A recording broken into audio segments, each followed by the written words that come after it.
Good evening. Welcome to Investigator News. And as you've seen, this is a special report. This is very important for all of you to know and might be fearful. This isn't really meant for kids, folks. This isn't nothing to laugh about, nothing to giggle about, but it's for all. Everyone is invited to watch this show. I'm going to expose, it's going to be many parts, folks. This isn't just a 1 hour little special. I'm going to expose the political elite for what they have been doing since the 60s. And I truly believe after JFK died that the Democrat Party pushed a democracy as they um, protested in the streets for communism. It was not only college students, but it was uh, even high schoolers and younger. And where have we seen this before? None other than China. None other than China. And the political party you identify with, it don't matter. You're welcome here, whatever color, culture, creed. Yeah, I am inviting everyone to watch this. What about religions or your beliefs? It will. All religions are under attack right now. This is a national security truth. It's for everyone in our country and around the globe. This is to tell you the truth and share this. For tonight is the great awakening of the world. Those in the United States, this is America the Beautiful. It's worth fighting for. You're worth fighting for. Your children are worth fighting for our freedom, our flag, and justice for all. Now, I was raised in California, folks, and I've witnessed firsthand what happens to the psyche and the spirit of those that become dependent on government assistance. The difference between a hand up and a hand out. And those that tried to avoid the trap or just couldn't get the stuff that we needed through welfare and government programs. Some of us did green chips, some of us did blue chips. You might have to ask your family what those are. You could buy stuff. We're living on the edge of poverty, like so many people today, living in fear of losing welfare assistance. Welfare assistance is a trap. It gets you on there, and if you go back to work, you lose your benefits. So then you're poor again. So do you work and lose your food stamps, or do you just don't work and get full benefits, and you can go on from there and just be poor? It's a trap. Now I want to go back to, oh boy, folks. I want to start at the beginning because if we looked at the socialism to communism coming into this country, we seen the trap that they put forward of welfare. That was in the 60s and 70s. We seen the protest that started, protest against NOM, the protest against what the Black Panther stood for. And yes, they were all of them, even our vets coming home. There was protest for the vets to be treated equal. So I'm going to move along. And what was, we just went through a pandemic, folks. We just went through a pandemic. And what did it mean? Was there a meaning for it? Why was this done? Why did this happen to the world? Why did we all get locked down and lost friends and family? Well, I'm going to go back to the beginning. And and I'm going to start with a drug that's called AZT. Hundreds and thousands of innocent people died as a result of that prescribed poison that they say now. The pusher of AZT was none other than Dr. Anthony Fauci. The reason that one drug has been available, he said, AZT, is because it's the only drug that has shown to be safe and effective. He pushed that so hard. It's safe and effective. And everybody needs to, that has, it was for cancer, it was for AIDS, Everybody needed to take this. Why? Because it was safe and effective and it was the right thing to do. And it's certainly nice to know the future is brighter, right? Well, 30 years later, there he is again with the same script, same actors, same performers, same politicians that've been in power for decades. Safe and effective, really? Was AZT? They claimed, knowing that what a man had done in the 80s and 90s, I couldn't believe he was still in the position of power. And the world descended into believing him. But what did we end up going into? Was tyranny. Long before the pandemic, a Dr. Anthony Fauci changed medicine in America forever. Why? Because it was part of World Health Organization. And I've seen them before with the Clintons in the 80s. There was a New York article how Anthony Fauci became America's doctor with the Clintons. He's always taken an open-minded approach and problems that he faced. He's never been even in the early days. He has never been right in one single case that he has pushed. This is how we do, not we do, but the politicians do. And they're never going to do it a different way. It's repeated performance. If you compare, go and look on YouTube, you'll see it. His early days with AZT. It almost sounds like the same script. From AIDS research and drugs to AZT to the pandemic. He's a smart man. All the drugs not to work or are deadly. So what Fauci was a part of with the Clintons, the FDA, even the World Health Organization knew of this. So in 1999, a Canadian infected with HIV and hepatitis C descended on Washington. They wanted to inquiry why the United States, particularly the Food and Drug and the World Health Organization, allowed the export of tainted prison plasma from Arkansas. And it was sent to Louisiana, Canada in the 1980s. At the time, Bill Clinton was governor of Arkansas, and the FDA had already ruled that prison plasma was too unsafe to be used for the manufacture of blood products inside the United States. But Clinton had his own plans. And I'm going to add Hillary to that. Bill and Hillary Clinton had their own plans, what you find out. Once you talk to quite a few of mayors and chief of police or even health people, the health department here.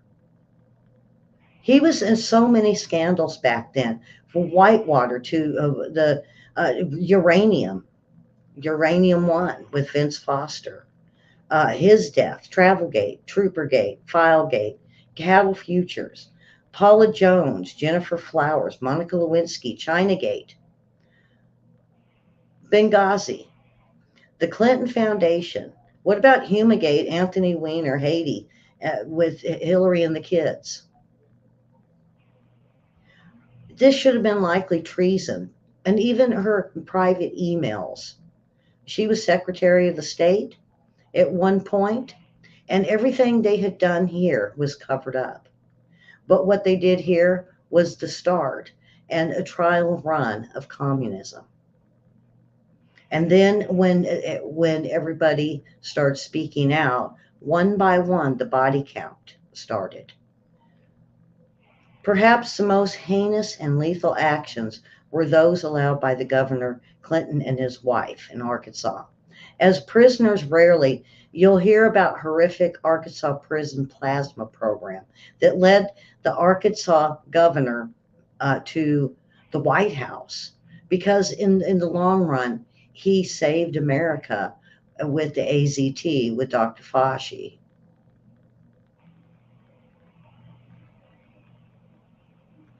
This blood trail is a true story, folks. The Arkansas prison tainted blood scandal has infected thousands of Canadians and others with either hepatitis C or AIDS through blood transfusion.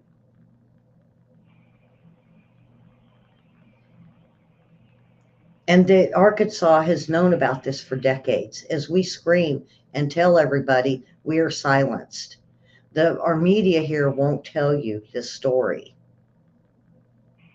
The prison system sold blood plasma from the inmates infected with hepatitis C and AIDS bloods, and it was um, 69 times more contaminated than the general population of donors. Thousands of unwitting victims died as a result from receiving the transfusions. It was a product called Factor 8.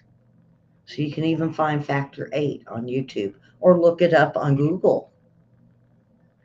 It was a blood factor 8 is a clotting protein to stop and prevent bleeding in people with hemophilia. Bill Clinton was the governor of Arkansas then, and the Canada blood supply was contaminated in the mid 80s. And he knew about this. He knew the operations, he knew what they had done. And they knew that this blood and this plasma from the very beginning with Dr. Fauci was tainted. So what did we get from this? A pandemic called AIDS. They said it came out of Asia. They blamed Asia for it. They blamed China for it. Any disease, and I think they even complained maybe it could be the bats. Arkansas firm that was given the contract by Bill Clinton administration provided medical care to the prisoners in the process of the HMA, which was also permitted by the state to collect prisoners' blood and sell it elsewhere. The Clintons made lots of money off of this, and it eventually became the William Jefferson Clinton Foundation. That's where, if you look at their foundations, it's all about AIDS.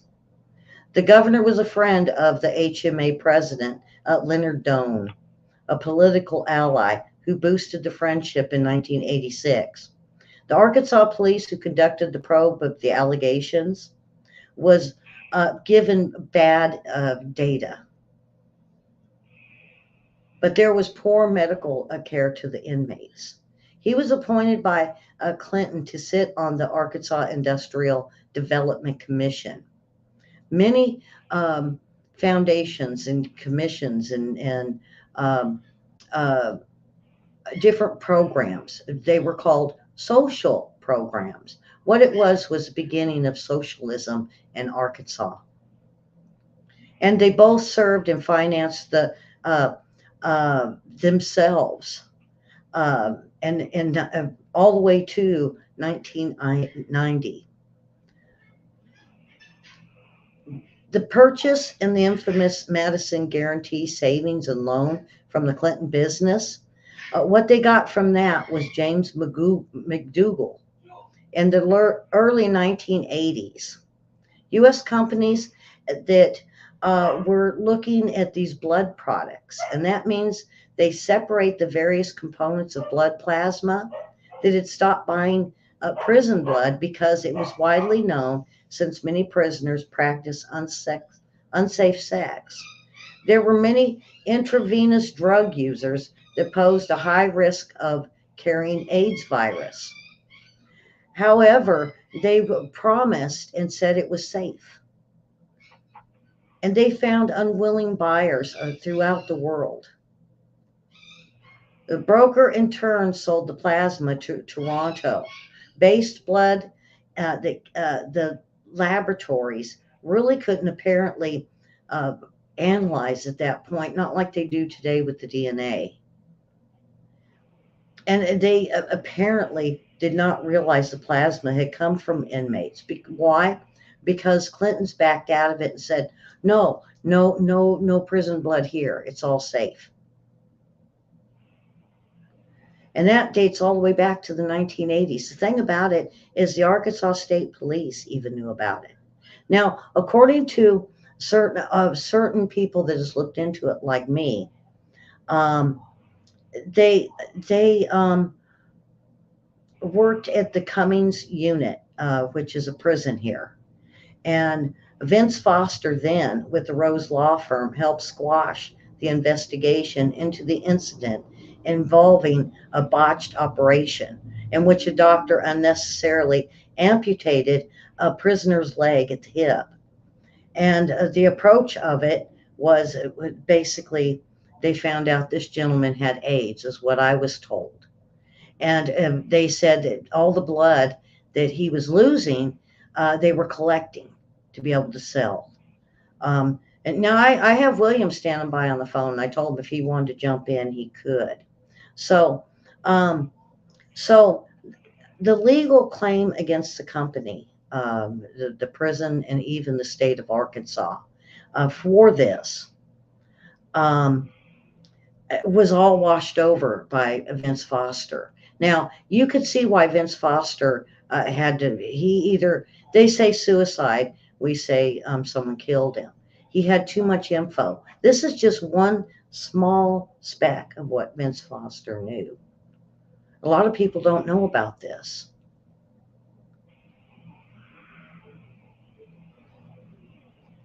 And who else knew about it? Who was working at the Blood Center at the time and at the White House? Linda Tripp. And her and Vince Foster and Bernard Nussbaum received a phone call uh, after quite a few mysterious deaths started happening. Vince Foster was concerned about the tainted blood at the Commons unit of Arkansas penal system during the 1980s, while President Clinton was still governor. The inmates would regularly cross the prison's hospital threshold to give blood, knowing that they would receive $7. Back then in Arkansas, it was a lot because they had already rose our taxes 127 times. So $7 was a lot back then. The medical care to the prisoners were poor. And if there was any way they could get the blood, they would get the blood. And then, of course, we heard on the outside with Bill Clinton, oh, no tainted blood here, no blood being done here. And they sold it to Canada. They sold it to the UK.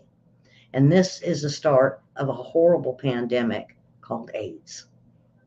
50% of the plasma, it was the international plasma market was $50 a pint, with the proceeds going to the Arkansas Department of Corrections and the certain foundations.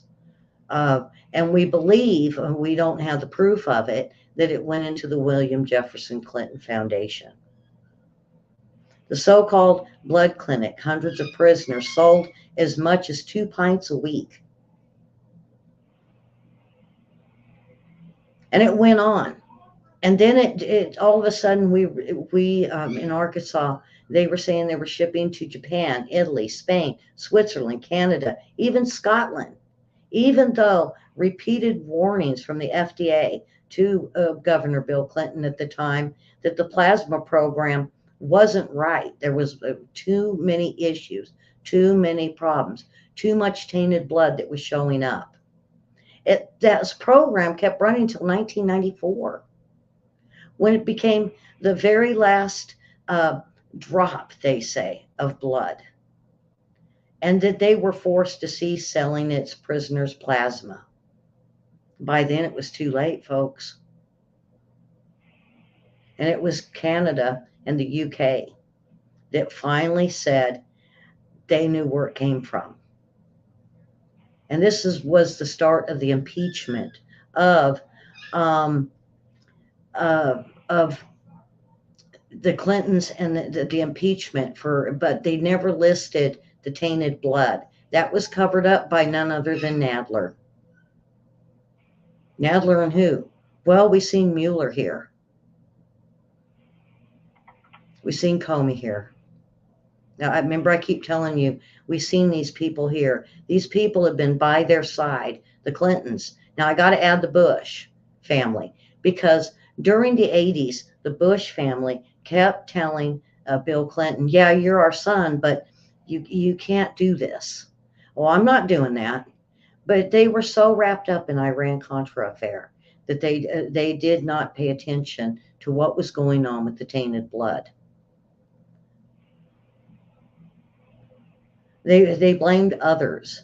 They blamed doctors. They blamed the nurses that were drawing the blood. It was all the prison's fault they were getting tainted blood. It was never the Clintons' fault. And he denied it. And they still deny it today.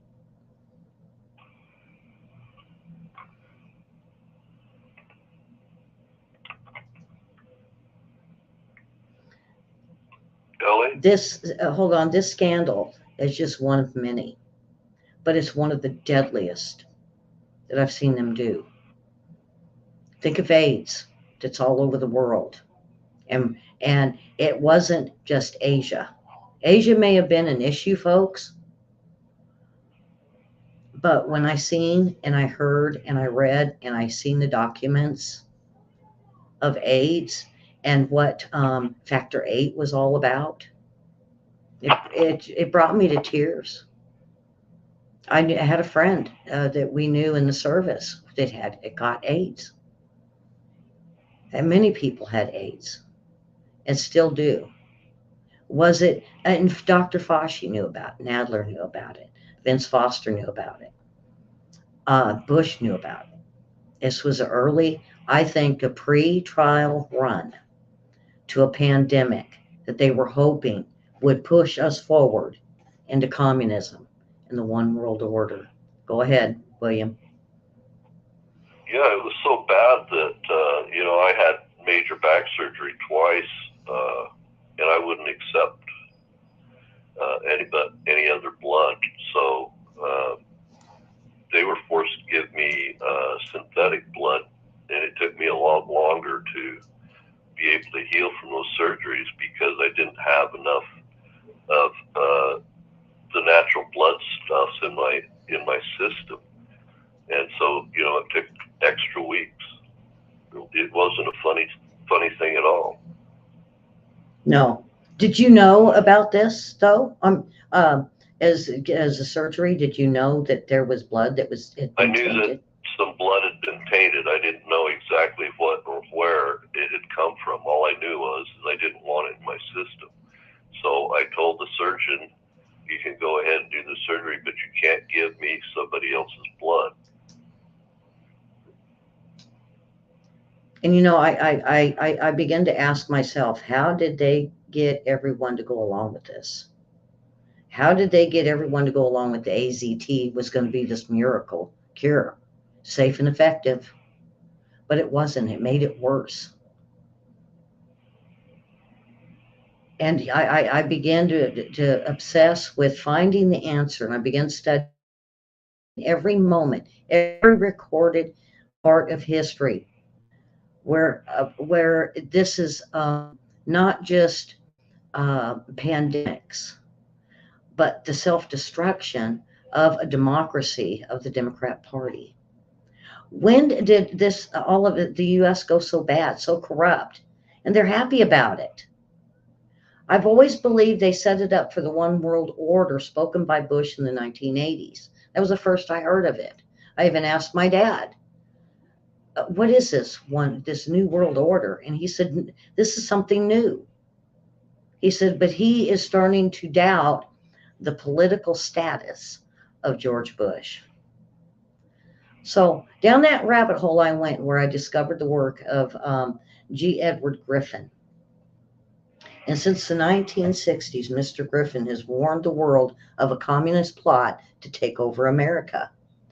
Now, I know communism and Gorbachev and Lenin and China and Russia. And so I thought I knew it all down, And then, I thought the greatest thing was when Reagan said, tear that wall down and communists would be done. Well, the Berlin Wall, okay. It was awesome. And we were ready to rediscover history together. It has been rewritten to serve an agenda up until recently that was invisible to the average person. You think on that. That's what I was finding out. I felt like sometimes I was going to pull my hair out or just go plumb crazy. What I was reading, and it was only because I started reading documents. And if it wasn't for court TV, folks, and everybody says, "Oh, that's a dumb thing," and they started showing documents, then I realized what had been hidden from us in plain sight.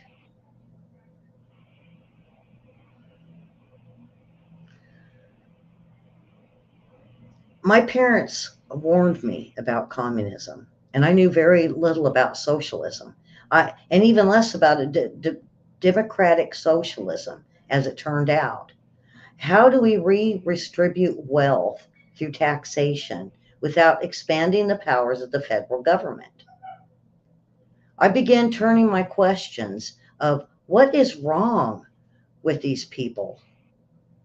When I started reading and seeing what they were saying and what the media was portraying to the American people was so twisted and so wrong of what was written that they were saying, all of them. And who's they? Well, you got to go back to the 80s and 90s. And I told you this the other day. In 1992, who was all in power during the time when we were pushing the New World Order forward? Well, Bush. Um, we had um, Biden. We had Pelosi. We had Schumer. We had Schiff. We had Waters. We had Lee. We had Sheila Jackson. All of these people that Hillary Clinton helped get into office. Now, do y'all remember Jocelyn Elders? Well, Jocelyn Elders was here, and she covered a lot of stuff for it. She was a part of the medical program here for the state, and she went to Washington. Clinton took her to Washington. The problem was her with the cocaine flowing through the Clinton uh, regime. Most of the kids got stuck on it and crack. So every one of those I just mentioned, they have a family member that was on crack. Look at Joe Biden's son, Hunter. It happened to them too. I don't know about Chelsea. I think they totally secluded her to where she wouldn't be exposed to this. But it was okay when their friends, their political friends, they watched their children go through addiction to crack, heroin, and now come to find out fentanyl. If they can't have their crack, guess what they're on? They're taking fentanyl. Why do you think they want it so bad? Why do you think they turn a blind eye at the border? When it was crack and then it was heroin, I started seeing long sleeves happen in Washington with the women and the men, especially the women. They wore those polyester suits, kind of like, the little coat I'm wearing right now. Was it cover? It covers their arms. I wanted to see Hillary's arms. I wanted to see Bill Clinton's arms because we knew they were here and they were had cocaine parties. Not so much Hillary, but Bill. Lassiter's the one that told me that. Who's Lassiter? Lassiter is the beginning of human trafficking. Why? Because he said he knew Jeffrey Epstein. Yeah, back in the 90s, 80s, 90s. Jeffrey Epstein was down here on many occasions. And Vince Foster kept mentioning a man named Jeffrey that was going to be the fall of the Clintons.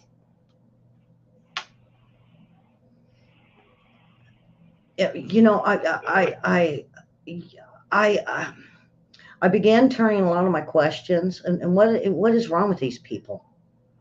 I started getting hostility, anger, rage,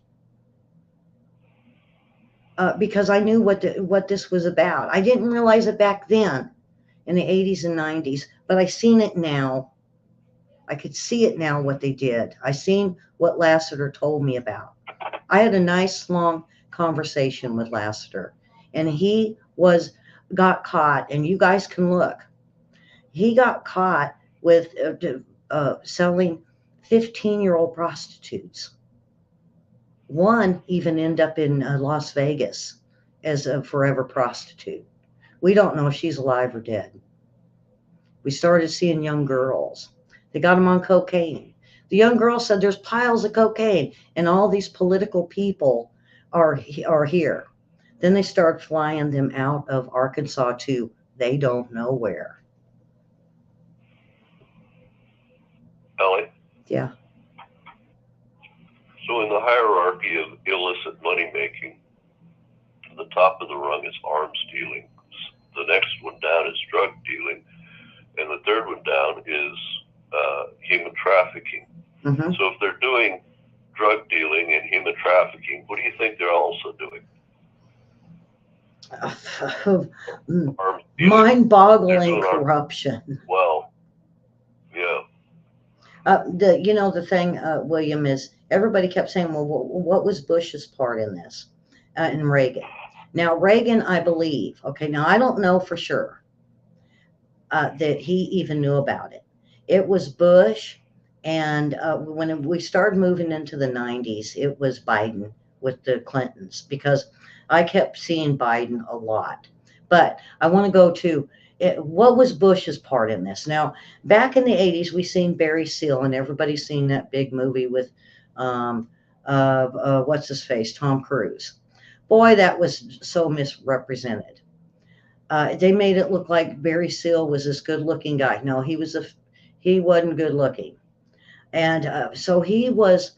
It was guns to the Sandinistas. William, correct me if I'm wrong, with Iran Contra, and guns to Iran, and that's all it was. It was, and we Arkansas and the Bush family was getting the money, and so was the government. Well, it came to a certain point where they stopped with Iran, and then they were stopping in Colombia. Well, then Bill Clinton had found, we don't know how, we're thinking it's through one of the cartels, that Bill Clinton decided to change guns for cocaine. So we would get them guns, and they were building them here at the Armory out of Jacksonville, Arkansas. And so it was, we'll give you the guns, and they had no serial numbers according to the Armory here. There would be no serial numbers, and they would get the cocaine in exchange. That's where Air America came. Now, Air America even goes back to World War I and II, William, when they were doing heroin. Well, they did it for sure in Vietnam, and Air America was all over the world. Air America basically was the CIA's front airlines. So they would use these airlines holds to move everything they wanted to anywhere on the planet.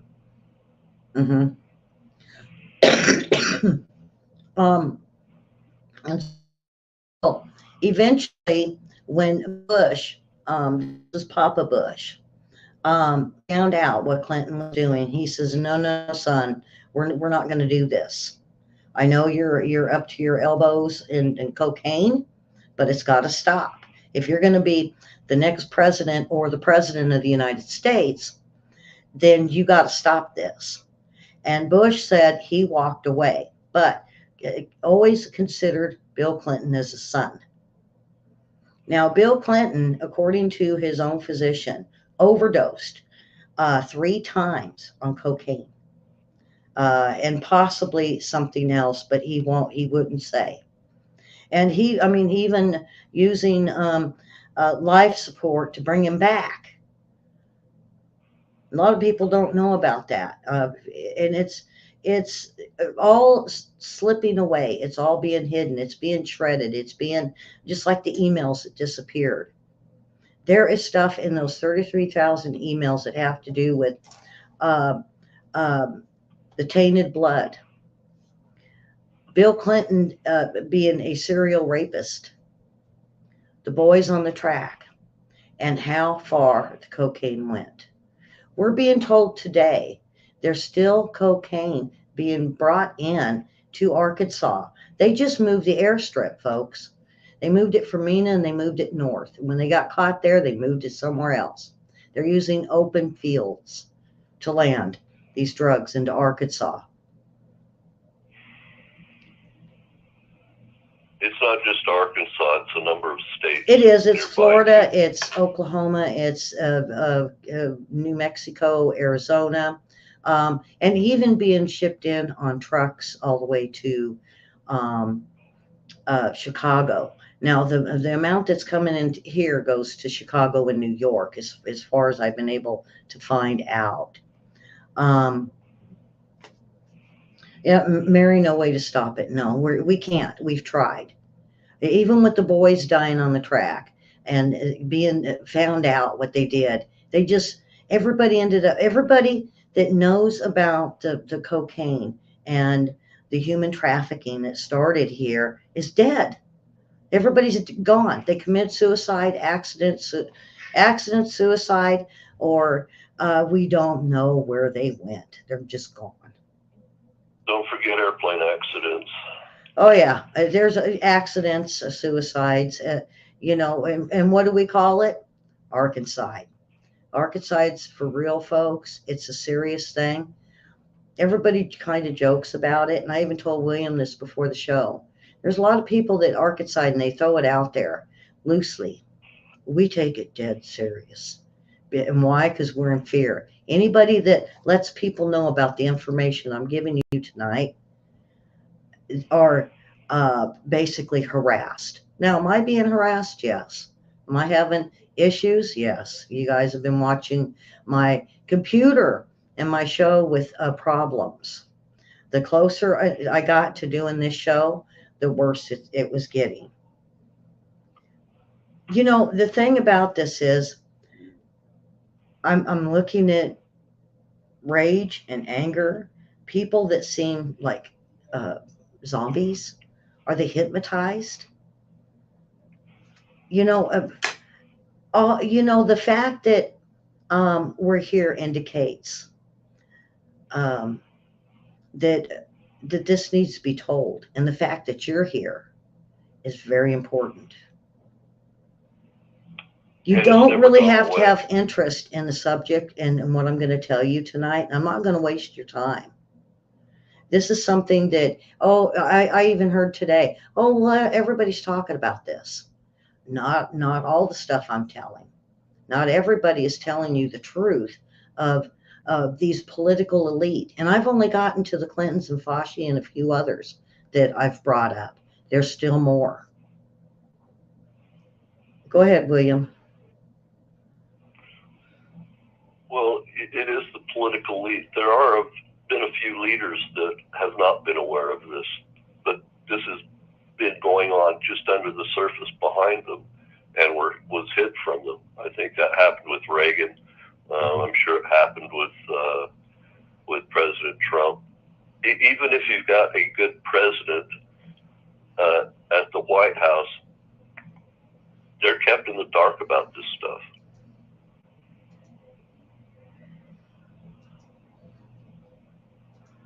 Okay, so I kind of want to move on. Now, the communist theory and practice of a revolution, particularly as applied to the United States.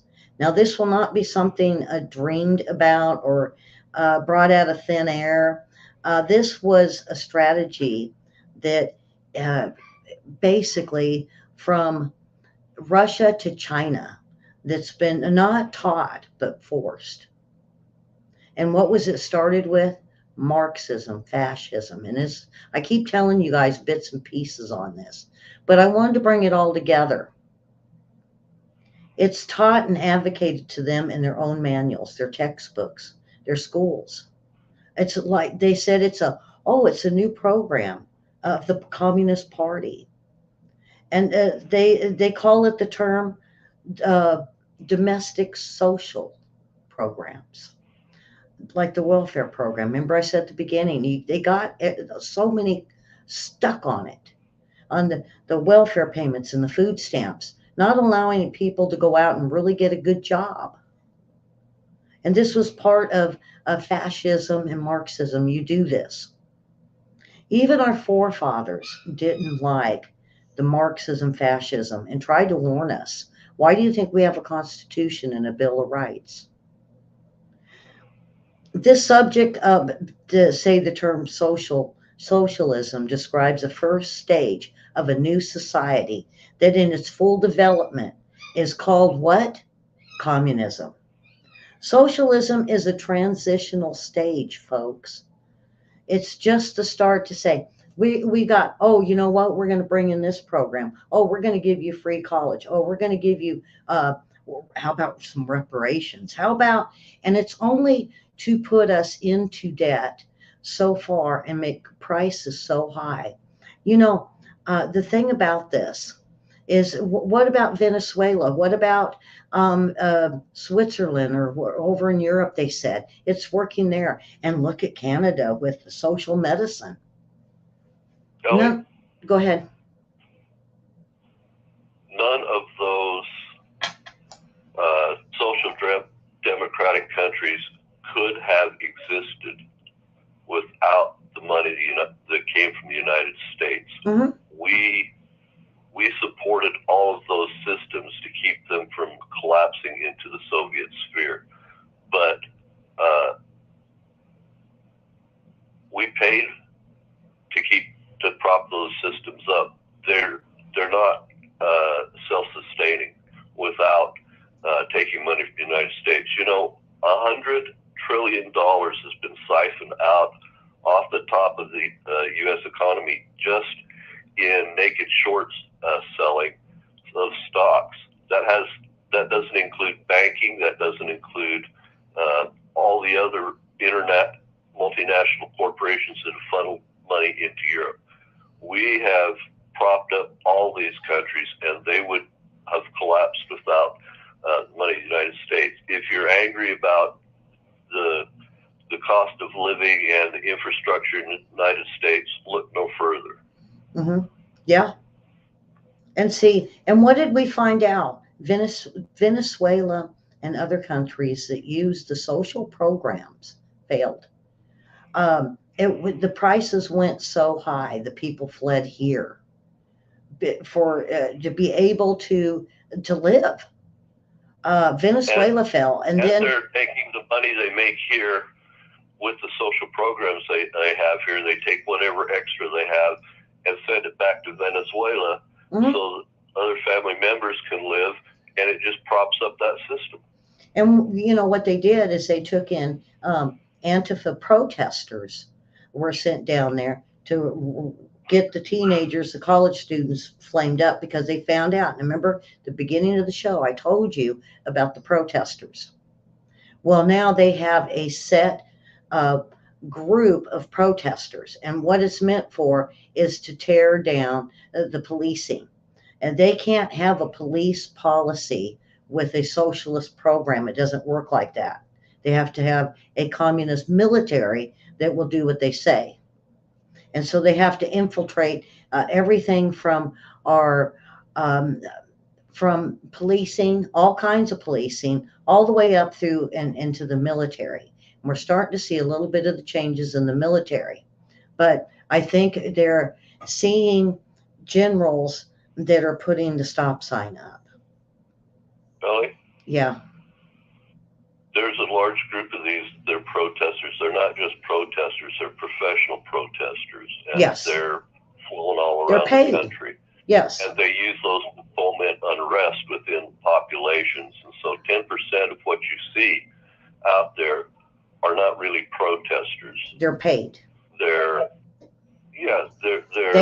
been in sent to foment unrest. They were part of a lot of the protests in the UK. They were part of Arab Spring, and they were part of to bring down Venezuela. It wasn't to take the leader out, because the leaders of these third world countries are oligarchs and criminals, and they're corrupt. Like when you get into Ukraine, where the leaders take the millions and leave. And then, of course, they live nicely. As the people fight, and the cost of living is so high that people can't do it. They can't afford it. It went higher and higher and higher, just like what we're being done here. Just like they did to us in Arkansas when they raised taxes all those many times. We had to pay more and more and more and more. And we had prices here that cost more than living in LA or San Francisco. Some of the luxury of places like Hollywood. We couldn't, we were, they, so many people were so poor and on welfare here. I was asking the question, what has happened? And what did it do? They use these programs in Venezuela, and of course it's pushed in uh, communist countries. It tears families apart, it friendships. There's no you in unity, but it's called what? A democracy. All These are these communist teenage. countries also have like uh, declarations of independence, their own kind of like Declaration of Independence and their own constitutions, and a lot of them are fabricated on what the United States Constitution is, so that it makes it easy for these communist countries to take over, and then they'll say, well, we have this Constitution and it'll protect you and everything else, and then they slide into communism. They say, well, what about the Constitution? Well, that was just to get you to accept communism. Mhm. It never really existed. This administration took over claiming they were the adults. But it's not just our country, folks. It's globally. And you didn't realize it until they came out of Davos. When you started hearing the Build Back Better, and you heard it over and over. It was being said by our president, Biden. It was being said by UK. It was over in Europe. Everybody was saying it. But when they're talking about Build Back Better, they're talking about their form of government. They're not actually talking The about one fixing world anything. order. The one world order. And I keep hearing these social programs. This is the way to go. It's the administration's plan. And what I just told you is propaganda, mind meld, brainwashing. This country has been some even calling it tyrannical, and it's hailed as the most free and democratic in the world. This big push for communism really started before the It Great started in the Depression. 60s. The Great Depression was a way they decided what might be a way to get the social programs started. Yeah. And so And they crashed the economy. it was odd to see in the 1960s of these protests that was, we want socialism, we want communism, communism, communism, we want when I seen that, I was just, oh my gosh, in the 60s, 1969.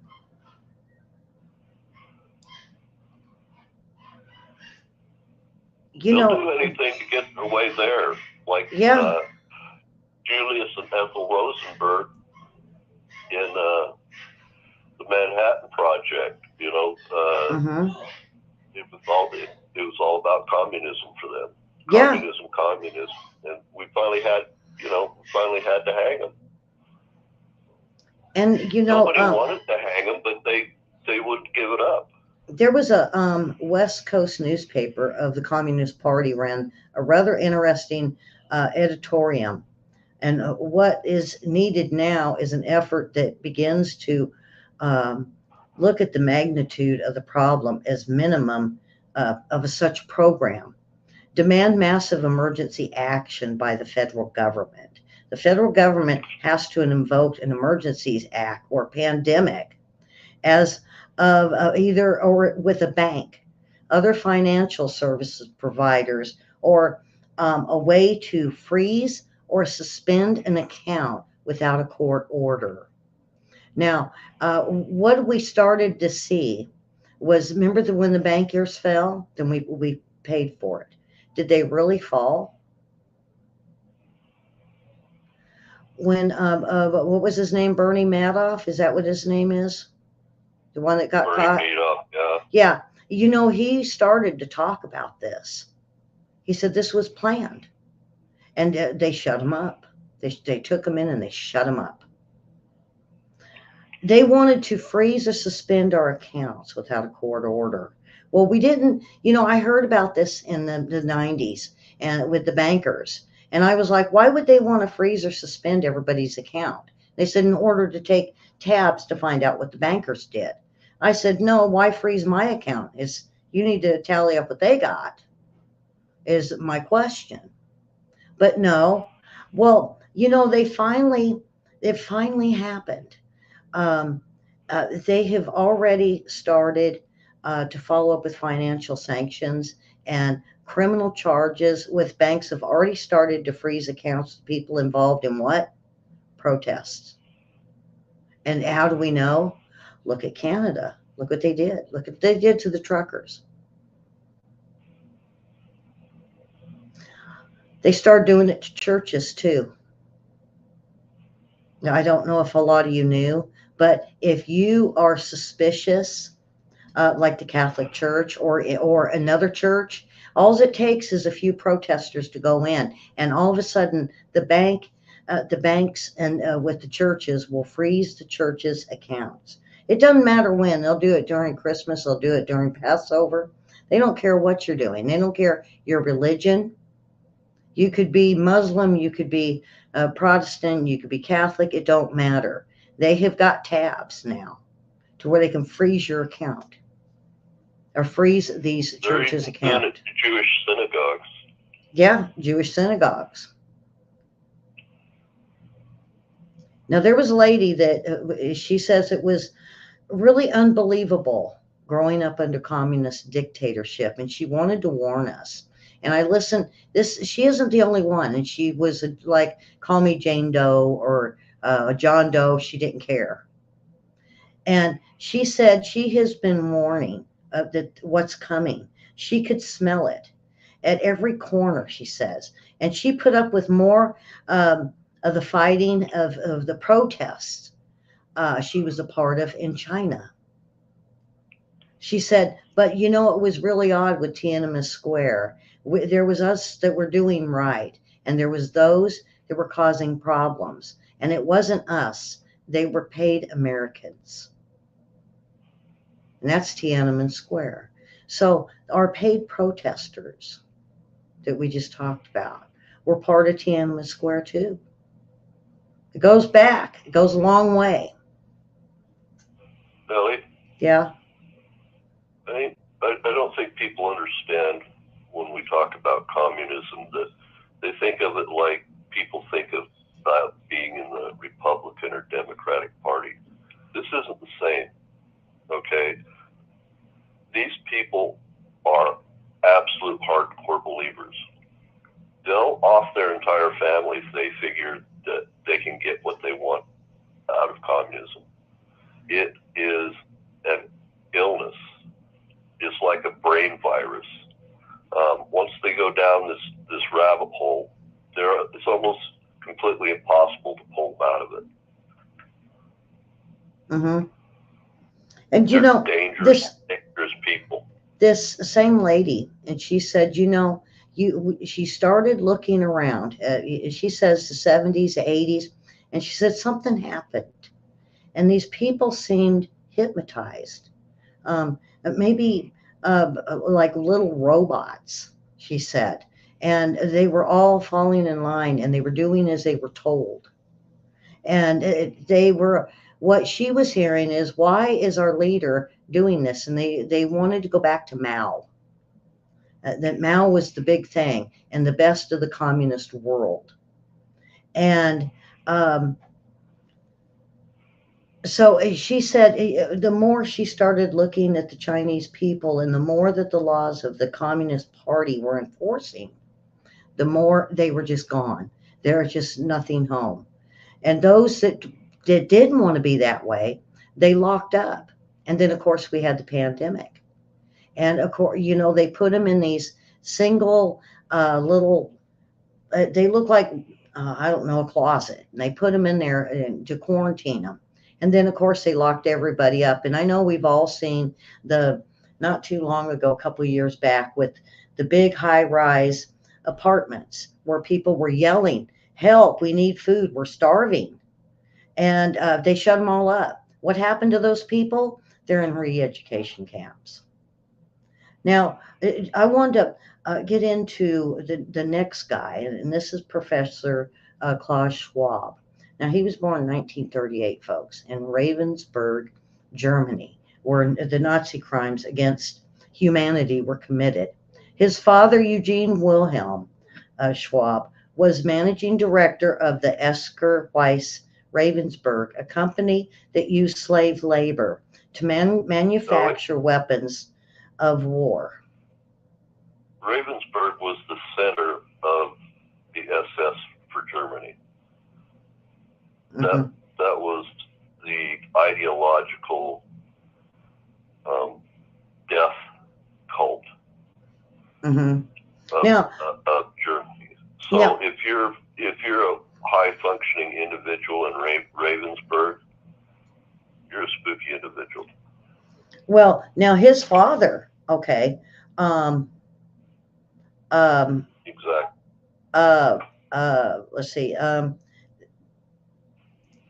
they were manufacturing weapons for war for the Third Reich, and while his father was at the helm of the Nazi Party and was awarded the Escher Weiss Ravenberg's title of National Socialist Model Company. Now, years later, Klaus Schwab joined the the board of directors at the Escher Weiss Ravenberg, where he played a key role in the development of South Africa nuclear weapons program during the darkest years. And it was very racist. They were very racist. And And his father cared so much about the right that he sent his son out of to Switzerland to be safe to go to school. yeah, So he's a two face. oh yeah, oh yeah. And now the basically the regime today, Klaus Schwab, is the founder and executive chairman of the World Economic Forum. So And he's a Nazi. yes, yes. And not only that, the World Economic Forum that was founded in 1971. By the mid 1980s, we've seen the Clintons tied up to it, and how they did it was not only by some of the world leaders gathering together like Davos, but at Bilderberg Group where they could talk privately. And so it was. This is a forum is an international private organization which receives billions of tax-free dollars from its members and global enterprises. And every year it brings the members together with the world leaders, big pharma executives, uh, Hollywood, um, uh, Hollywood celebrities, media personalities, internet And influencers, a little bit they of can all everybody. afford private jets to fly in there too. I mean, they're making money. Yeah, They're bringing in huge amounts of money. Bill Clinton has been going since the early 80s. So is Bill Gates. So is the Queen of Jordan. A lot of reporters cover the forum, but it's only a few that get inside. As long as you resort to what we call Operation Mockingbird, they give you the script and you read it and you stick to it, and you'll be paid well. And it turns out there are two Davos. The one you see, but the one you don't see after hours, where hundreds of private And parties are held. And what they do the deals. side you do see is we call the Main Street media. We call it the Democratic Party. Hmm. They become one and the same. Yes, they're all for the one world order, and it's a form of democracy. Now, what is And not democracy? just the Democratic Party, there's a bunch in the Republican Party as well. Yes, yes. I can't say I'm not going to blame it all on Democrats because the Republican Party We'll just, goes too. we'll just call it the Uniparty. Yeah, there you go. Um, um, oh, I lost my thought here. Sorry. Um, with these two parties, the one they have, and then the one after dark, where they get together and they have it listed like speakers, and where you can go in, but it's where political figures all over the world, or world leaders or bankers, or the tech people or media can go in, and this is where they're told this is how it's going to be. Yeah, it is by invitation only. You're not invited, by the way. We're That's not right. invited. And that used to be Bilderberg, and what they said was Bilderberg that we had quite a few um, um, reporters, and I'm not going to go just with Alex Jones, folks. It was more than just him. There was a lot of reporters around Bilderberg that wanted to get in to find out. Uh, but when they found out, it was getting harder and harder, and people were taking pictures of the different world leaders going in. They decided that they're going to move most of it to Davos. And during one of the early meetings, um, uh, they started talking after AIDS, they started talking another pandemic. And this is back when China was at least going every so often. Um, This is back to '84, even when Bill Clinton was giving briefings to the CIA. I mean, it goes back a ways. yeah, it definitely. And who were the higher not political, but higher world people that were a big part of it? Well, then you've got the Queen, you got the Rothschilds, you got prime ministers of different countries that all knew about this. And what are we talking about? I don't know if I could say that reset or not, but to me, it was more when they were meeting in the 80s and 90s and going into closer to 2000, they were talking another pandemic had to be done to close everybody at home so they could bring in the, they already have a type of Marxism, fascism, where you would turn on other cultures or your family members. Bring in political leaders that uh, would disturb the balance of the people. Have one be really, really good, but then you'd have the other party that really angry in the protests. They had to have the protests. And so it was all really set up. Um, and Klaus Schwab has been calling for this new world order for a very long time, but they didn't start pushing it into effect until 2014. And he said, "This is we're going to have to look at this because this is the world's most urgent issues and the dark reality of his agenda. This one world order mission is to replace independent government with top-down control of one world government." And like I said, Really? yeah. So this guy reveres to the point of worship. Okay, Lenin, uh, Stalin, and Hitler. Hmm. That's his guy. Oh yeah. Oh, those are his heroes. Yeah. He even said he loves Mao. Oh yeah. So it was, but he was more, William, I'm going to say, like you said, more Nazi. He loved Hitler. And, he loved seeing the big takeover so quickly and how the people of Germany fell right into it and said, oh, look, there's a Jew.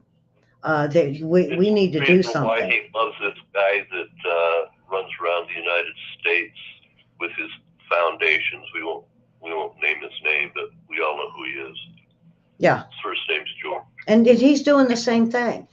So what we see in not only Germany but the communist countries, and what we see in China? Well, first of all, they have got to um, start bringing in social programs so people know that they can be taken care of, which is the welfare program. Then they got to get into the schools and start changing school policies, school rules, and the way that your schools are going to be done, and your colleges, how to raise your kids, how many kids you can have.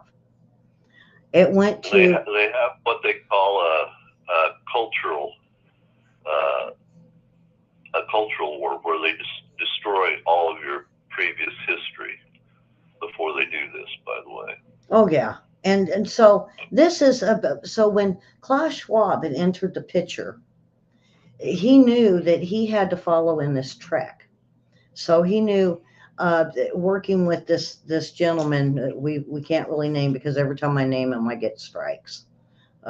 SOROS. I hope I don't get in trouble for spelling it. Okay. I heard solderless. Did you say solderless? I heard solderless. Okay, we can move on. Yeah.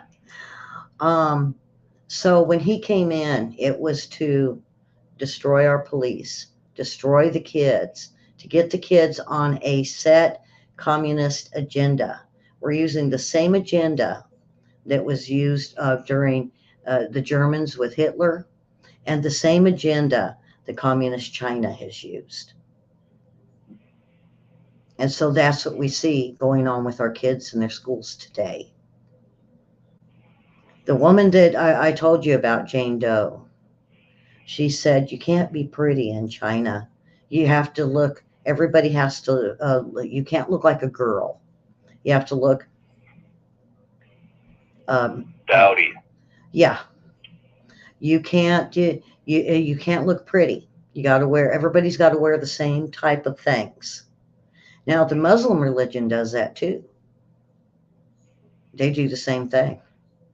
And so does many countries are doing the same thing because it's found that if they do this and start bringing in the social, you could watch out. the social to the communist regime, that they could get a lot of money into their countries. That's why they're talking about this great reset. And that's why they're talking about introducing a quasi-communist, quasi-socialist agenda. You know, they're not going to quite say communist because then they have too many generations going, oh, no, no, no. They go with the social programs. It's not socialism. And that's where the media comes in to convince you that this is what's going on. And so they want to get you stuck on government assistance. And how did they do that? But none other than looking at what worked in China. They found with China, if every time they had a flu or sickness in China, they could shut the country down. And so they knew they had to use some pandemic to shut everybody in, and to, like AIDS, because AIDS worked. Everybody started staying away. They didn't lock the country down, but they could see it was working. And that's where SARS came in. And that was the first one where they pulled this last pandemic from. And it didn't work. It didn't work. But what it did is everybody needed to get flu shots. Everybody had to start getting flu shots. When everybody um,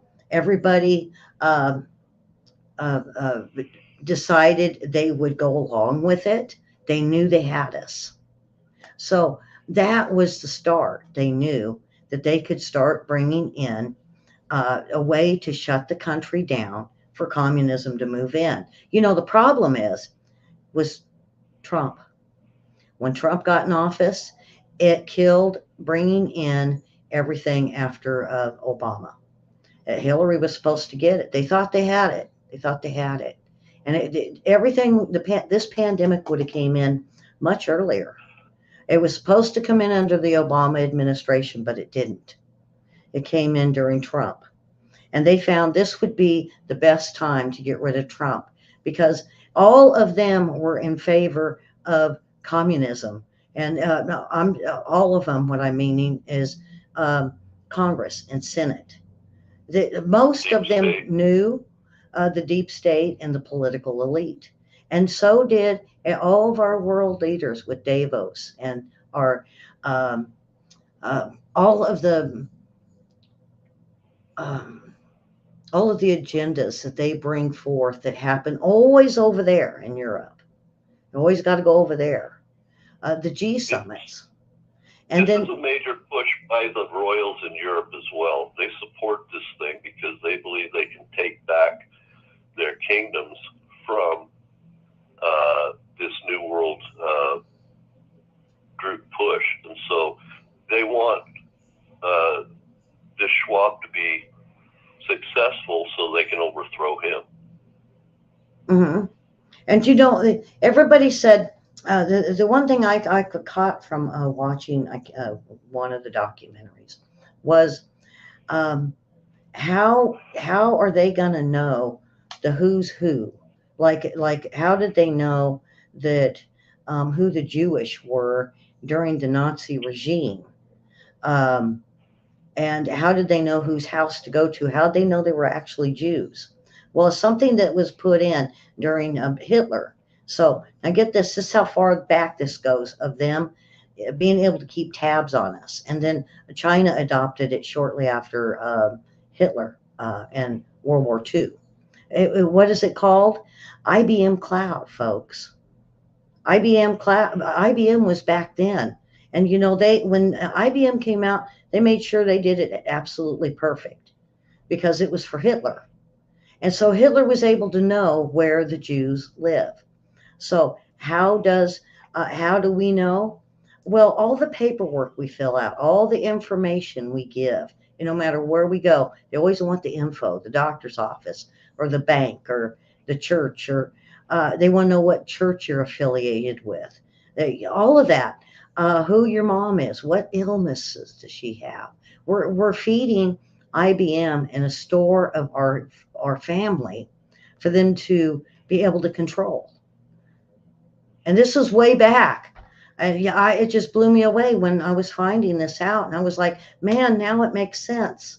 This really does make sense. And it's now on a massive scale. It's, same thing China's doing. China knows Now they use genealogy. Now they use facial recognition. DNA to track you. Yeah. And now we got ESG, and I'll get into more of that in the future shows for this, because I'm just scratching the surface, folks. There's still, if you think tonight was big, you wait till I'm thinking Monday, and you're only going to learn more. There's still, this is just getting into the 80s, 90s. We haven't even got to 2023, what they're doing to us now. This is so important, folks. You need to really share the show, because if we don't have people wake up, it's going to be too late. They say, oh, 2030, 2030. That's what I think their deadline is for the whole world to flip over. They hope that that's the deadline. They'll modify it if they have to get what they want. And now we have China trying to collect American DNA in hopes of controlling the future healthcare. That's in China. I'm sorry, not us, but over in China. That's what they're working on now. So that if you did something wrong, or they seen you on camera, because they know what everybody does over there, and you go to get seen, they say, go away. You're not qualified for that. And this is, not only that, but it's um, everything that they've been doing over there. Even CBS has talked about it. They're talking about the same thing, that this is going on, that it's a control factor over in China. And they never mention here, though. And then now what we're seeing now is that Klaus Schwab had to bring this in. He had to say, this is what everybody's going to do. They're over in Davos, and he said, okay, folks, or the World Economic Forum Summit. Yeah, okay, folks, this is what you're going to do to your country this year. And this is the track we're going to take. So now they've got this plan that with the World Economic Forum, the World Health Organization. And at one time, they even said they wanted Jinping to be the world leader.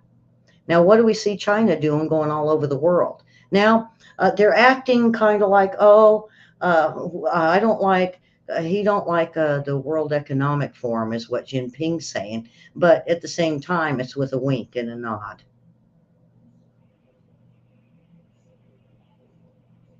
And it's very like I said, it angers me when I start looking into a lot of this. And more, what are we seeing over here um, with China? Now, if we go back to the 90s, we didn't have the problem with Taiwan. Now, we did started seeing that we were going in Iraq.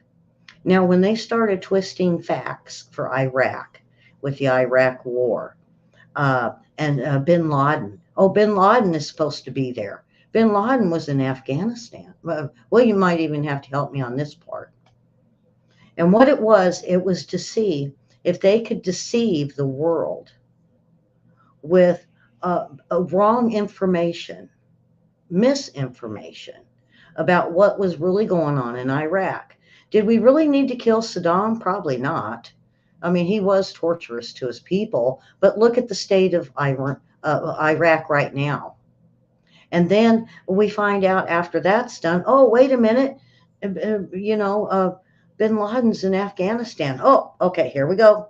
We're going to go get Afghanistan. We went after bin Laden first in Afghanistan, but Saddam threatened the President of the United States that he would kill him if he had the chance. And he also built a nuclear reactor that the Israelis had to blow up. And he was also getting a hold of precursors for chemical weapons, which he'd also used in the Iran-Iraq war.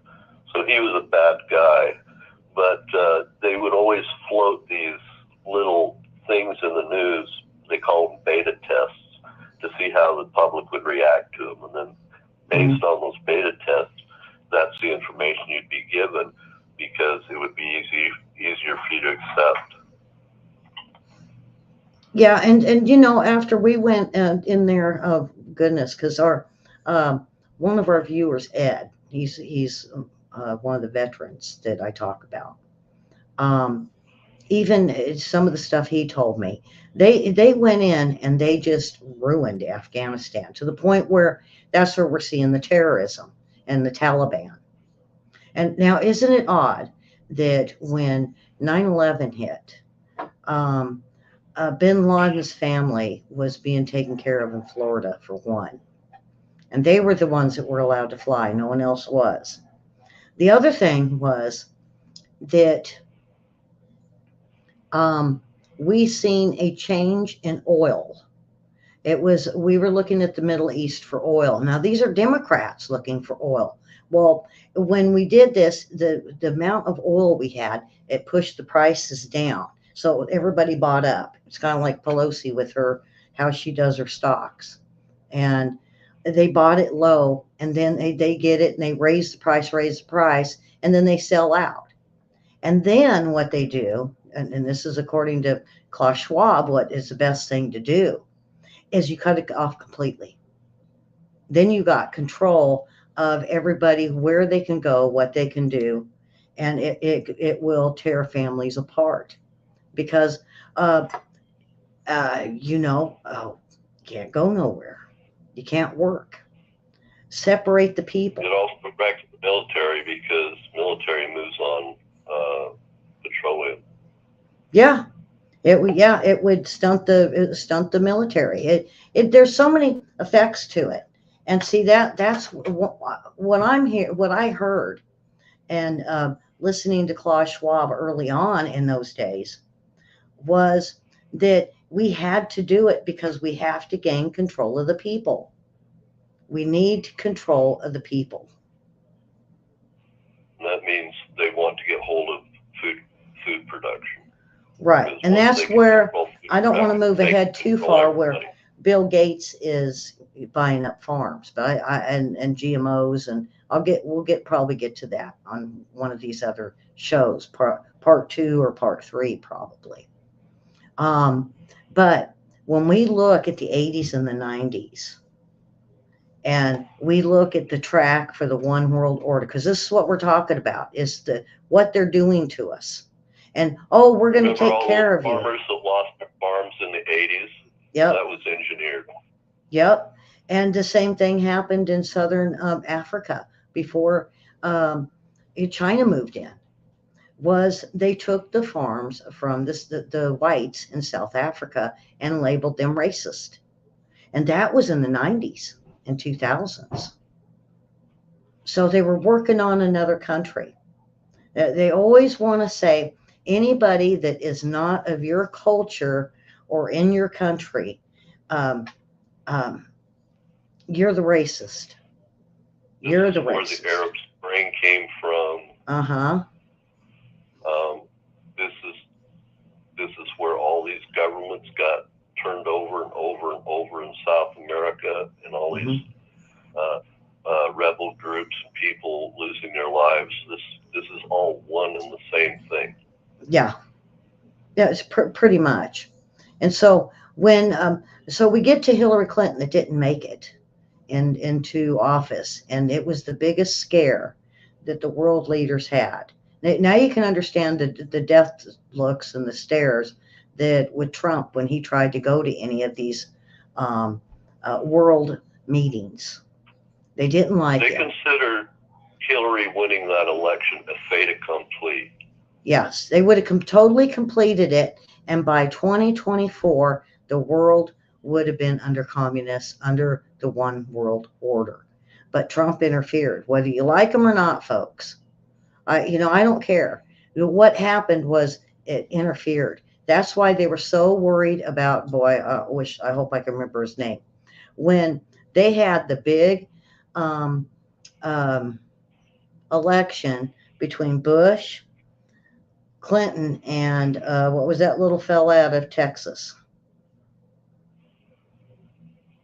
Oh, Ross Perot. Ross Perot. And they said they would never let that happen again.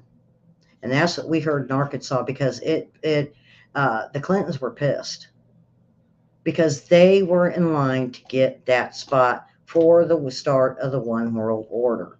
And they thought Ross Perot was going to get this. They knew Bush wasn't going to get it. And what is really odd is when I went to vote for that, we were standing there at 7 o'clock and they came out and announced the winner. They said Clinton had won. And we hadn't even went to the booth yet. And they're telling us to go away. A lot of Californians walked away thinking that, yeah, that was it. They didn't have to go in the booth. They didn't have to put their little ballot in. Lies, lies, and more lies. So a lot of you probably didn't even know that. So when we're looking at the one world order in the 80s and 90s, and we finally had Trump get in there and interfere, uh, and he had changed so much. The country was almost going down a good path. And that's why when you seen Joe Biden with that big stack of what he was going to do, it was everything that had been changed, not only by Trump, but by the Republican Party were able to get through on resolutions. Because there's so many resolutions we don't hear about. You got to go to Congress or Senate and look at it, and you can get a big list of When resolutions. Gingrich was Speaker of the House, they got a lot of things through the Democrats didn't like as well. So Mm-hmm. all of those things were involved simultaneously when he started signing that stack of 100 presidential orders. And so, when Trump got in office, folks, that's when we're looking at. They had curbed the oil, and they had started the change of the schools. They were changing our military slowly, and the only thing, and they knew that they, with some sort of pandemic, they could close the world down, and they knew it. But that was supposed to happen during Hillary. So when Trump was in office, they said, well, you know what? This Wuhan lab with this bat is a perfect cover. But if needed, we need to blame Trump.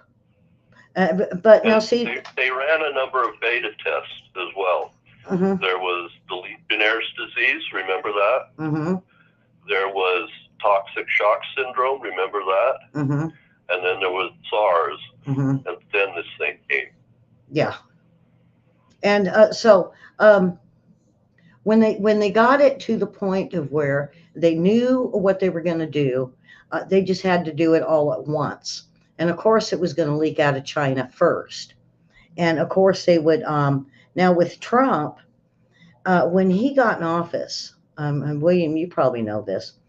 They were telling them, "Hey, this guy's really good for this job. Hey, you might want to have this guy. Hey, look, Fauci. So, Fauci's the Trump, best when man he you could came get in, for the job with when this Trump came into pandemic." office, he didn't have a lot of people of previous administrations that he knew about, and so he had to trust the Republican Party because he simply only had his few political people in his campaign. He didn't have a depth of supporters. Now he does, but at that time he didn't. He was a wild card. Basically, yeah. And so, but William, before we start getting into too far, we've been an hour and a half, and I don't want to burn people out. And I want everybody to share this so far because we have only got to past Hillary and what Obama has done, but we haven't even gone over Obama and what his administration has done. There's still, I haven't even gone a quarter of the way into my notes. See, like William said, she's got a novel here.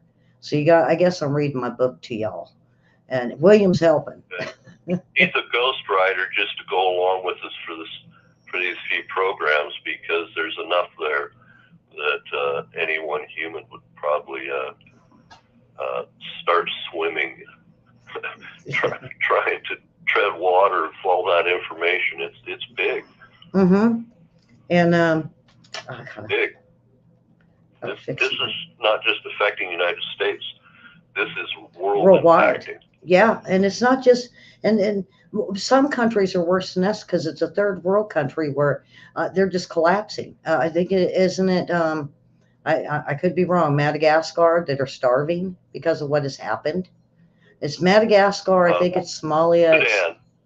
Huh?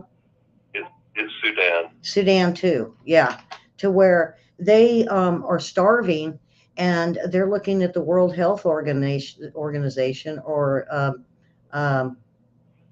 there's the other one, WWF or something like that, that they get global money from, and they're turning them down. And then what happens is they send in China, and China says, "I'll save the you." World Monetary Fund is what you're thinking of. That's it. Thank you. The World Monetary Fund, WMF. That sounds about right. So that's the one that comes in, but they're turning all these countries away.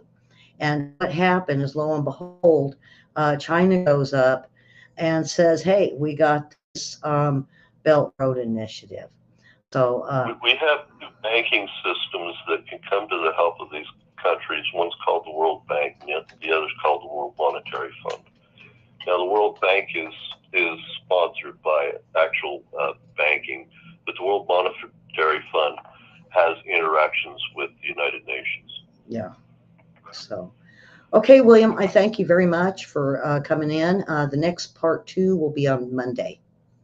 And so you guys are going to have to come back. And like I said, this is 3 or 4 parts. And you're going to realize that going over the history of this one world system that is what they are trying to put in place right now and calling it a democracy. And it's the democratic way to do it. It's the best thing for our country. You'll see as we go through the next few parts, you'll have a good sense, and you'll be able to tell these people we have been so screwed by the administrations on both sides. Some that don't want to help us with the Republicans, or they're in on it, or they're a fake Republican, actually a Democrat. We got quite a few of those. To just going along, just going along with it. I agree with Glenn Beck. I want to shake these people and say, what's wrong with you? Do something. And I say it all the time on the phone with these Congress and senators is, what are you going to do? Don't let this happen. It's Ellie, not just one little person. It's, everybody's just got to pitch in and do something and stop this. so for me, it was refreshing, not seeing this, but when the trade towers came down, all the people around me were waking up. It was so refreshing to see that all these people had woke up, but they just couldn't take it for any period of time, and you'd watch the lights go out just one at a time after a couple of weeks, and then, within a couple of months, you're back all alone. All these people just lost their ability to understand that something bad is around them. Yeah. So, okay, William, I thank you, and we'll probably see you on Monday. And hopefully, you guys can tell friends and family to watch this first part. There's way more. Yeah, like I said, I'm not even a quarter of the way through of what I have to tell you, and it's only gets bigger, and it's only going to awaken you, because this is a great awakening of what we all need to know. And nobody's saying it. The media's not. Even the independents, they chatter here and there about all this that's on, but no one's ever put it into one big long history to show you what they've been planning. And it's the same political elite, and a lot of them started it in the 90s when the Clintons went into office. All right, so William, I thank you, and I thank you all for watching, and I hope you will share this with friends and family and tell them, time to wake up, time to hear the truth of what these the political party and the political elite. It's not just the Democrats. It's not Republicans. It's world leaders too, and they're all in it together to make a one world order. I thank you all for watching tonight, and we will see you tomorrow for trivia tomorrow. I'm not going to take your trivia away, and we will see you next week when we go into part 2. And thank you very much, and God bless.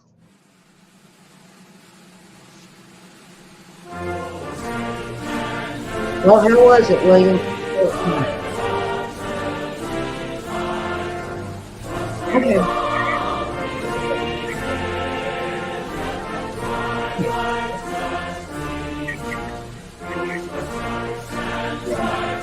Okay, we'll talk soon. Okay,